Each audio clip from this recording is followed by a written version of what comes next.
Thank you, Chair Zahilai. I'm Brian Scott with BDS Planning. Pleased to be here with you this morning. My colleague Ishmael Nunez may join us in a moment. We've got a kind of two meetings on top of each other at the moment, but happy to be joined by Sheriff Jerry Clayton, who is part of our team on this. I'm going to share my screen. Hopefully that works. It looks like that worked okay. Just want to give you a quick overview. We're going to share just a little bit about who we are and about who the Public Safety Advisory Committee are, give you an overview of the process that the committee's been going through since April, and then give you an overview of their final report and share a few highlights. And Sheriff Clayton and I will kind of go back and forth sharing those elements of the overview. First of all, on who we are, as I say, I'm Brian Scott with BDS Planning. I'm the founding principal, and my colleague Ishmael Nunez has been part of this process from beginning to end. He's currently setting up another meeting at the moment, and I don't think he's actually had a chance to join us. But I am joined by Sheriff Jerry Clayton. Jerry, do you want to introduce yourself? Yes, my name is Jerry Clayton. I am actually in Ann Arbor, Michigan. I'm really happy to join you today. Look forward to the discussion. The Public Safety Advisory Committee, as council members will know, was appointed by the King County Executive and the council in March. The members of the team represent law enforcement. They represent communities impacted by law enforcement. They represent a variety of advocacy groups, agencies that hire the sheriff's office for policing, and the various places in King County that are policed by the sheriff's office. Committee members include Davida Briscoe, Pat Butchley, Livio De La Cruz, Bailey Dion, Melody Garcia, Frank Gittins, Visna Hoy, Rob Carlinci, Mike Manzanares, Paul Petu, Celie Savusa, and Brian Wilson. Several of them have joined us this morning. I noticed a couple more joined after the introduction there. So we're glad you're all here and grateful for all your work throughout the process. The committee's charge was to engage and receive input from community stakeholders in order to provide guidance to the council and the executive on the selection, appointment, and confirmation process for appointment of the chief officer or sheriff, and how law enforcement services should be provided and ways the county could improve the delivery of law enforcement services to preserve and enhance public safety. The process that we went through, by the time we were finished, we'd had 21 meetings. 18 of them were on Zoom like this one, and we had 3 in-person retreats generously contributed by the city of Burien to use their council chambers for those retreats. We had a number of invited speakers with subject matter expertise related to law enforcement and law enforcement reform. We held a number of focus groups. And we had focus groups on from folks from law enforcement, from Black, Indigenous, and people of color. We had extensive feedback from the various communities that committee members represented through several iterations of the recommendations. Just a quick overview of the recommendations, and then we'll share some highlights. The report has an important context and acknowledgement statement that discusses what's happening nationally and in King County related to law enforcement, race, and social equity. We make a strong statement about the agency name, about a racial equity focus for this work going forward. We make recommendations about what the committee thinks core values of the sheriff and the sheriff's office should be, about priority outcomes for public safety, and about the recruitment process for hiring a new sheriff. That means what kind of candidates should the county be looking for? What criteria should they use for selecting finalists? And how should the public be engaged in that process?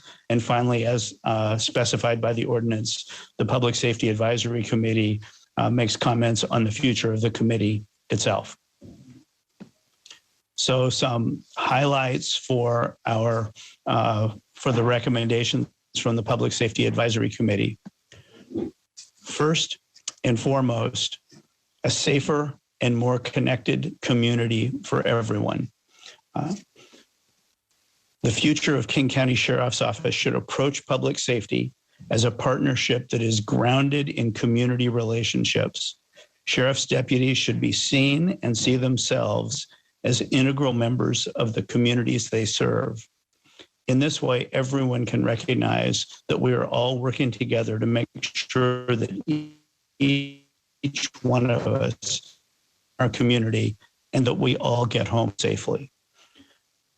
From my perspective, watching this committee evolve over several months, this statement really embodies where they came to. They came from very different backgrounds and very different perspectives on this. But the one thing that they could all agree on from the start was that they're all members of the same community, and we want everyone to get home safely at the end of the day. The committee worked hard on each statement in the report and reached consensus throughout. Let me stress that. We reached consensus. The 12 members of the committee that were with us at the end agreed on all the recommendations throughout the report, and the group feels especially strongly about those that we're going to highlight right now. Jerry? Racism embedded within the county as a whole has perpetuated a systemic failure to the community, to law enforcement and others. Really an acknowledgement of the impact of racism, both from individual and systemic, on policies, protocols, and practices, resulting in racial disparities that have harmed both people of color and the broader set of King County communities. Another thing that the committee came to strong agreement on is recommending that the title of sheriff and the agency name of King County Sheriff's Office should remain.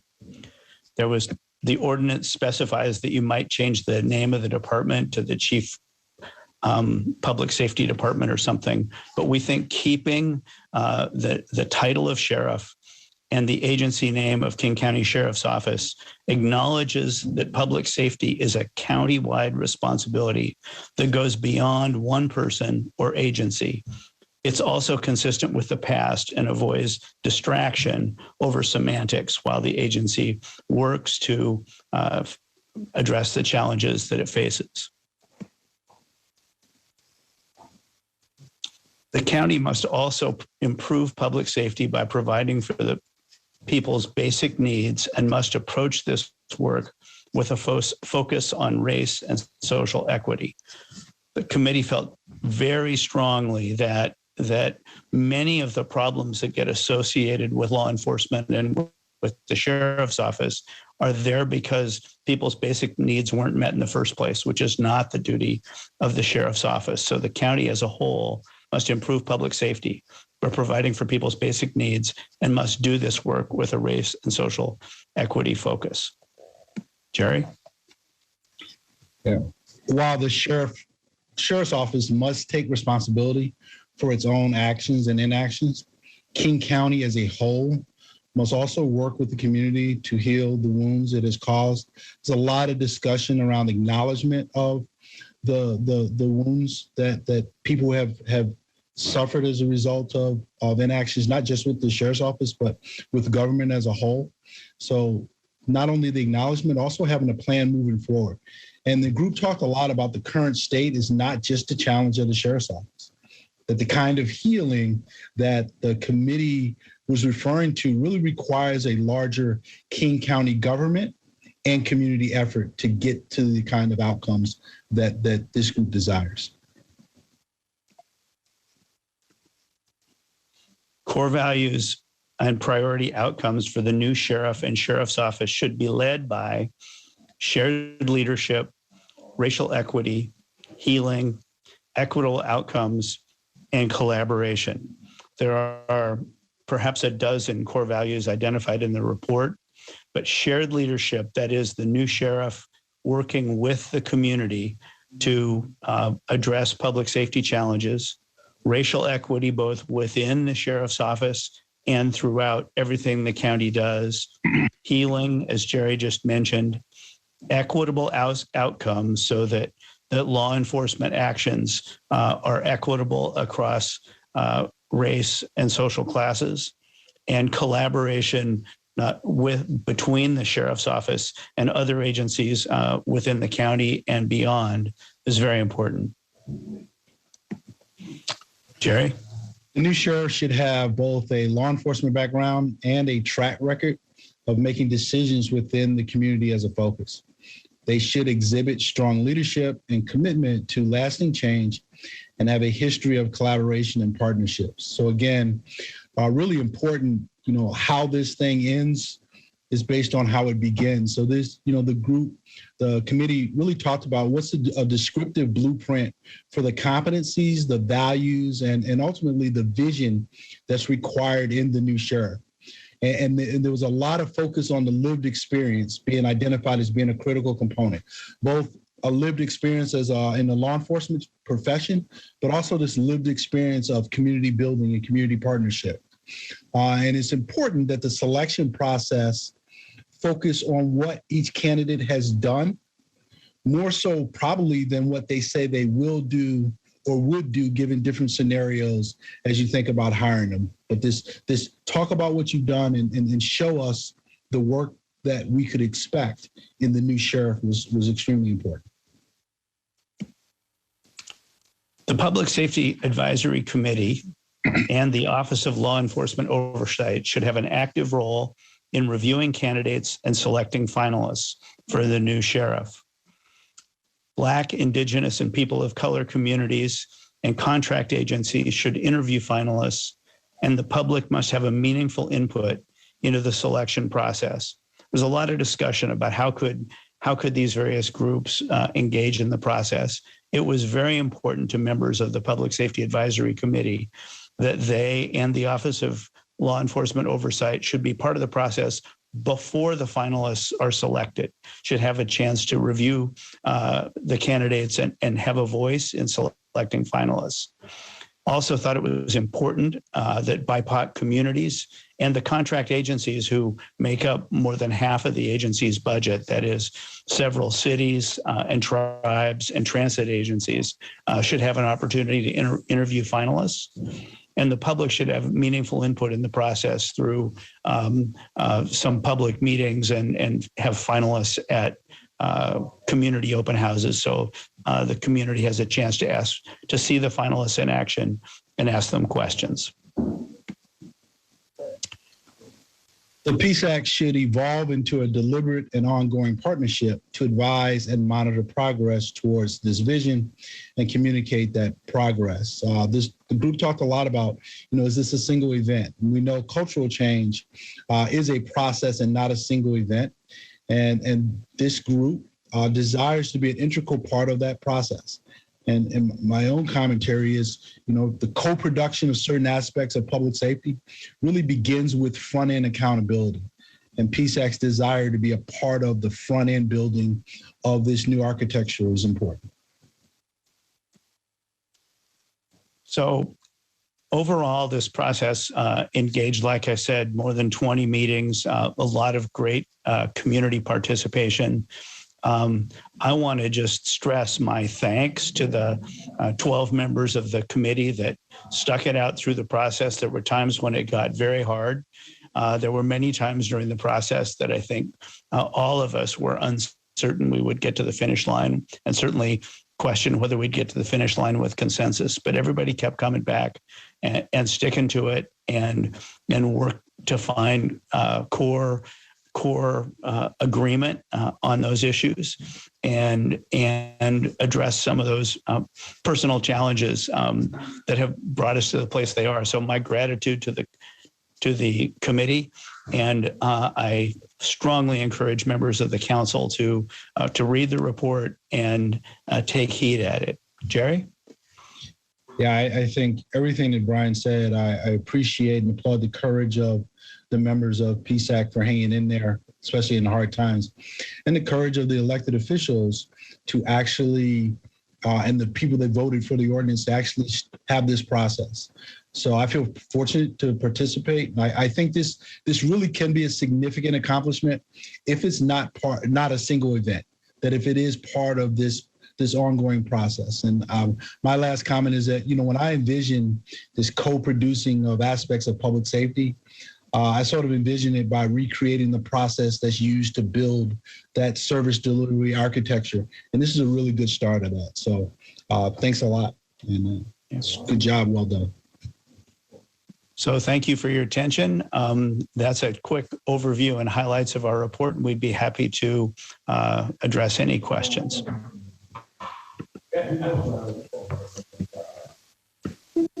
Thank you so much, Brian and Sheriff Clayton. Really appreciate that. And thank you to all of the committee members who worked tirelessly for the past year to deliver this report to us. It's going to be incredibly important as we appoint a new sheriff and think through how we improve our system of public safety. Thank you. Really quickly, Councilmember Dunn, before we go into comments and questions, may we hear from the community members on the line? Are Livio or Bailey on the line and able to give any comments? Livio, do you want to go first? May someone unmute Livio? Great, thank you. Thank you. So thank you for hearing our presentation and the hard work that we put in. I just have a few things to note. First of all, I want to point out that we had consensus as a group, and that is really remarkable. Pretty much every single community plus police, or rather activists plus police situation I've been in, whether it's a working group or whatever, has never arrived at consensus. And so the fact that we arrived at it is huge. Also, the second thing to mention is that in my eyes, the biggest idea that the biggest insight we arrived at is just the idea that public safety is much, much bigger than just policing. And we really have to stop thinking in terms of, public safety equals the sheriff's office. Whenever people feel unsafe, we have to stop immediately turning to the sheriff's office to ask, what should we do? What are you going to do about it? Public safety really is a county-wide problem. And that's one of the biggest reasons why we rejected the idea of renaming the sheriff's department to, say, the Department of Public Safety, because policing is just one limited tool with its own constraints and its own limitations for addressing that problem. And police generally agree with this. We found that cops are generally frustrated that so many things have fallen to them. They talk about policy failures that create the situations in which they have a lot on their shoulders, things that they cannot and should not be in essentially the front line of. And activists are equally frustrated by this because we know that throwing police into various situations produces horrible outcomes where policy or solutions will be more effective. During the committee, we often talked about upstream solutions, which is a piece of jargon that we kind of ended up in. When we refer to upstream, it's just like we think of policing as the last ditch attempt. If things arrive in front of the police, it's because so many things have gone wrong upstream. For example, a trespassing case, and ideally someone would not be trespassing if they simply had housing. That's a housing problem, a human services problem. And even hate crimes, for example. I recently heard an interview with a former neo-Nazi, who said, no one joins hate groups if their lives are full of joy and security. And that really speaks to the community wellness problems that policy-driven solutions are at the forefront of it, not necessarily policing. So to that end, one of the more exciting recommendations that we made was the idea of having the PSAC continue, but also requiring that the PSAC meets with the essentially every department head in King County that touches in some way the issue of public safety. So, for example, public health, and Department of Human Services, public defense, and so on, and the sheriff. And we sometimes refer to this idea as like the public safety consortium. Essentially, create a space where there's an opportunity for real leadership and collective leadership on this problem, so that it breaks down silos. It reinforces the concept that public safety is a countywide problem, and it sets us all up for better success there. And I would probably also include the executive, because so many of the problems are budget problems and likely the Law and Justice Committee, but that's to be hashed out. But yeah, there's just so much more work to be done on public safety. There's so many policy problems to tackle, and there really is a lot wrong in America today causing these problems, causing this strife, just insecurity and all sorts of things. And it really is up to a local government to rise up to that challenge and try our best. And that's how we improve. That's how we move the needle on public safety, not just through the one tiny tool, which is policing. Thank you. Thank you so much, Livia. Is Bailey on, and would Bailey like to give any comments before we? Yes, thank you, Chairman Zahalai. Yeah, to emphasize what Livia said, public safety isn't the province of police alone. Public safety only happens when basic needs are met: housing, food, health, livelihood. Public safety only happens when support services and treatment are available when individual challenges arise. And public safety only happens when people come together, recognizing that our own security depends on everyone being secure. And our report challenges you and other decision makers to use a racial equity lens when making decisions affecting this broad definition of public safety. And to do that effectively, you have to include community members early in the conversation, and you have to listen to them in the bottom line.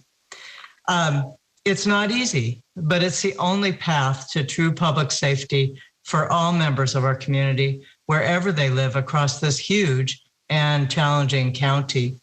And as Livia said, lots of work remains, and it won't be just one time or two times or three times, but there are many, many good people who stand ready to work with you and other decision members. So thank you very much for this opportunity, and for the facilitators and the staff challenging us to think broadly and imaginatively about this huge issue. Thank you. Thank you so much, Bailey. And thank you to the whole committee. Colleagues, I think Councilmember Dunn had a comment or a question initially. And Lambert. And then Councilmember Lambert. Thank you, Mr. Chair, and members of the committee for your work in this very important area. As you have noted, we have seen a dramatic increase in crime over the last couple of years for a variety of reasons. And we've also seen a substantial defunding of the Sheriff's Department. About 35 deputies have been cut, 35%, of the deputies countywide have been cut in the agency over the last decade or so. The question I have is one of timing. The elected sheriff will serve out her 4-year term at the end of December, and we will be left without a sheriff. I know the report was initially due in June. It's just come back recently, which I understand it's hard to get consensus around such important and sometimes emotional topics. But what can we do to, my first question is, let me give you one more preface of this. As you may or may not know, a huge percentage of the sheriff's office budget is funded by contract cities. And I have had recent conversations with multiple cities who are contract agencies who are right on the borderline of whether or not they want to stay with the sheriff's office as a contractor, whether they want to create their own department. It's close to 50-50 in this county.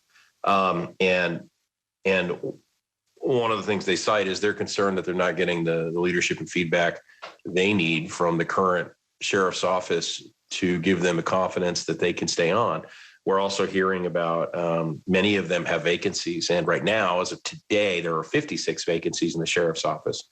And there are somewhere between 50 and 100 sheriff's deputies who are actively considering leaving because of the vaccine mandate requirement. In fact, multiple cities in my district have just started getting large scale applications from sheriff's deputies. So we gotta make our strides to improve the sheriff's office as soon as possible. So the question is one of timing. What do you think is the likely scenario for courting, interviewing, and then hiring a new sheriff? What is the realistic timeline that we can probably expect based on what you've seen so far? We had a lot of discussion about that at the Public Safety Advisory Committee, and the committee felt strongly pushed by the deadline we had. It was everything they could do to pull that together. So, we don't think that it's likely you're going to have a new sheriff by January 1st. You'll probably have to have some sort of interim. But I think everybody on the committee thinks that as soon as it can happen, will be good. Sheriff Clayton, do you have a thought about that question?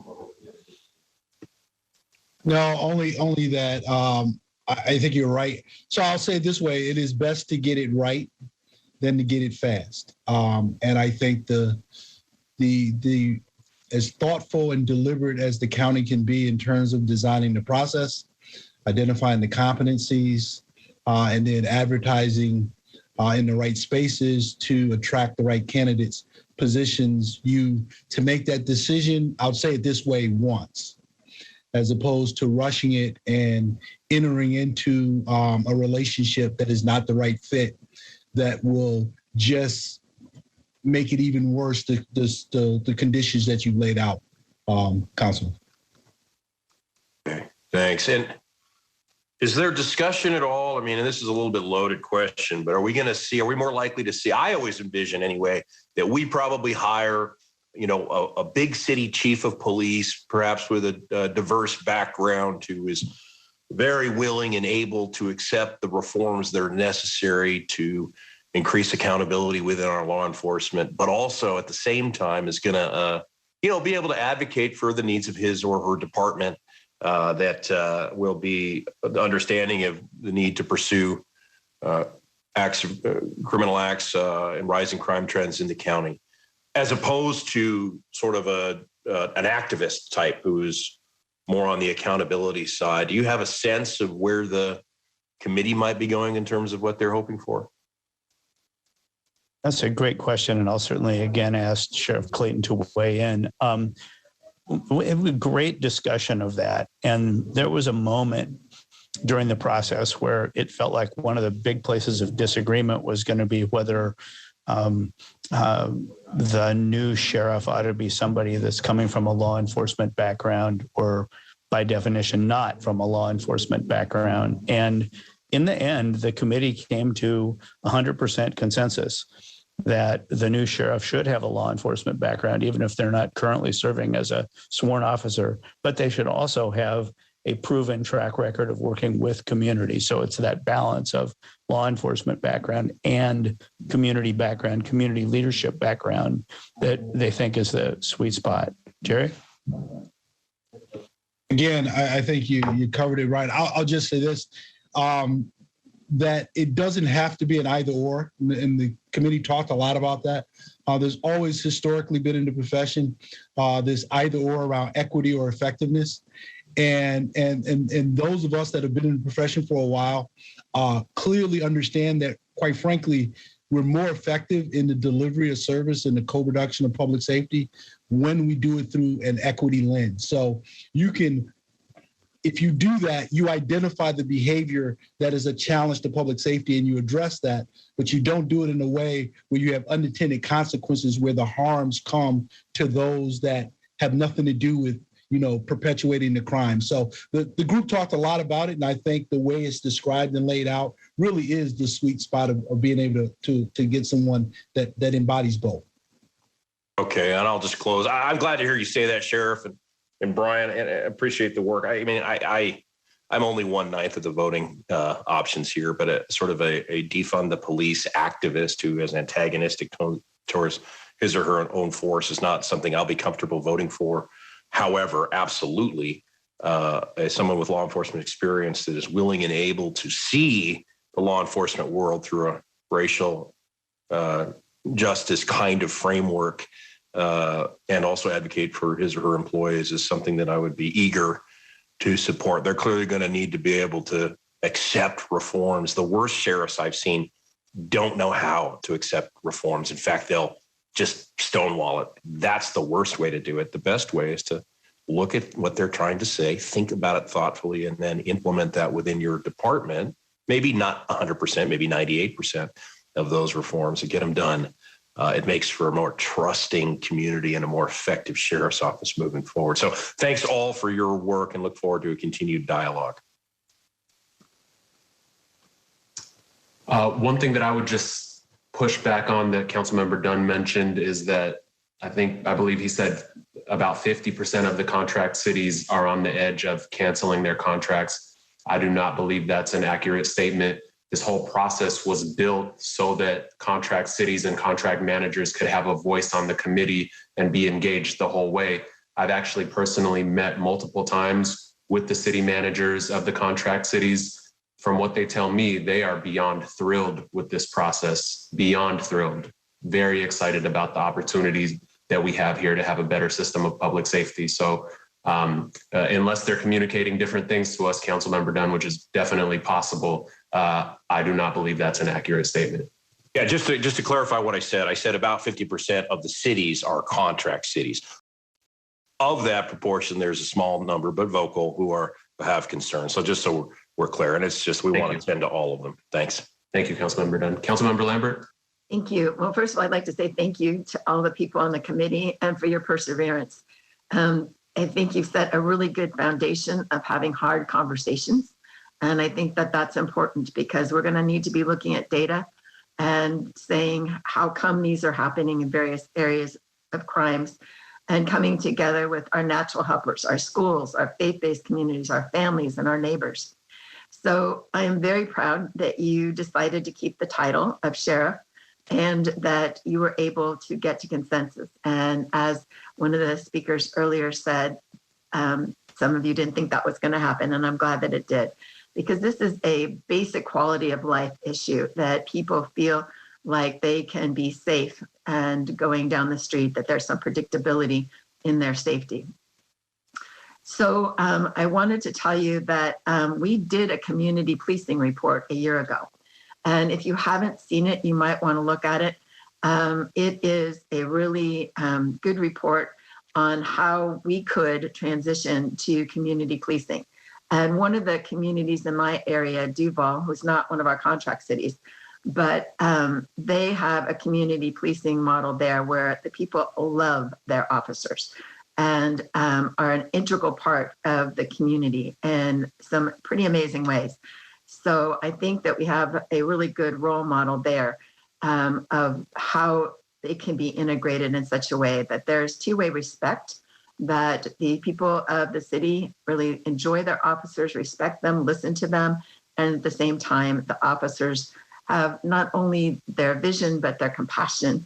And earlier, somebody said something about, that the policemen don't really want to be your mother, your sister, your counselor, that they want to be there to help in times of need in many other ways. So I think that's important. I'm also very interested in the idea of the values. Each city has their own values and community norms. And so I think as we work with our contract cities, that we need to be very clear that we're respecting their community norms and also respecting the idea that most of the work is done in contract cities or the unincorporated areas. The one thing I didn't see in your report was the predictability of laws being enforced. And I totally agree that we should be able to do things upstream so there aren't as many people that are breaking the laws. And I want to end with a quote out of Paul Harvey. Some of you might remember Paul Harvey. But his quote about policemen is, a policeman must be a minister, a social worker, a diplomat, tough and yet gentle. And of course, have to be a genius. For a police officer has to feed a family on a policeman's salary. So as we look at all the aspects of what we're asking our police departments to do, I think it's really important that we show respect for each other and make sure that people feel safe in everything that they do. So thank you for your work.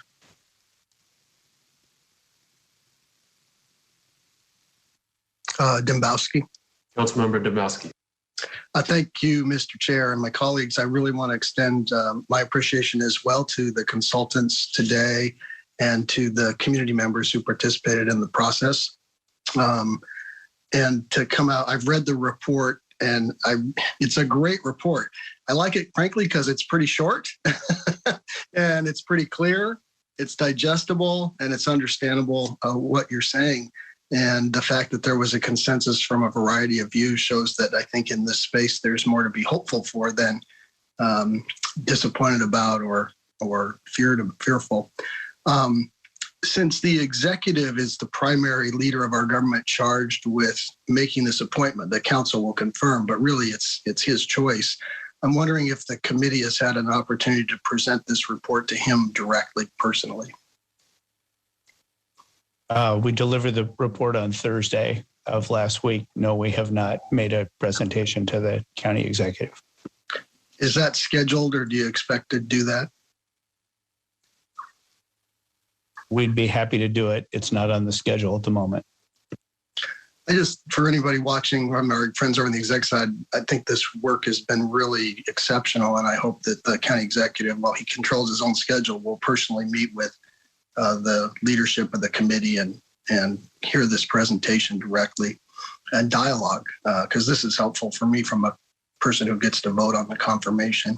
I want to also just note, this is a technical matter, but the Department of Public Safety, I understand the reason for the interest there, but that is in our charter, that term. Now in the language, it says the leader of the department may be known as the sheriff. And I think if I'm reading it correctly, that's the intent or recommendation from the committee, that we call the leader the sheriff. The intent is just don't change the way we talk about it, because it feels like that was actually, I tried to follow some of the language in the ordinance in the first meeting, and it caused a ton of confusion on the committee.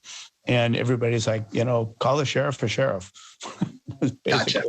basically the point. Very good. And finally, I think I would like to say, looking ahead, I know that the county executive, I think, is going to try and get an interim sheriff so we have some stability in terms of the transition period while we go find a permanent appointment. I think that's good. But I, too, am interested in a leader of the department with law enforcement background, demonstrated experience in the field, someone who can bring a guardian perspective, a community guardian perspective to our force. And I have 3 of the contract cities in my district. And what I hear, and I've said this regularly from constituents that I represent, is they're very positive about the service done by our deputies, police officers in the cities of Woodinville and Kenmore and Shoreline on the whole. It doesn't mean there isn't always work to do and increasing oversight and accountability of work, which we're working on with Olio. But our folks there that put on the uniform, I think, have a tough job, and we ask a lot of them. And I think the feedback I generally get from our department and about our department is positive. Thank you, Mr. Chair. Thank you so much, Councilmember Dembowski. Colleagues, do we have anyone else here who we haven't heard from?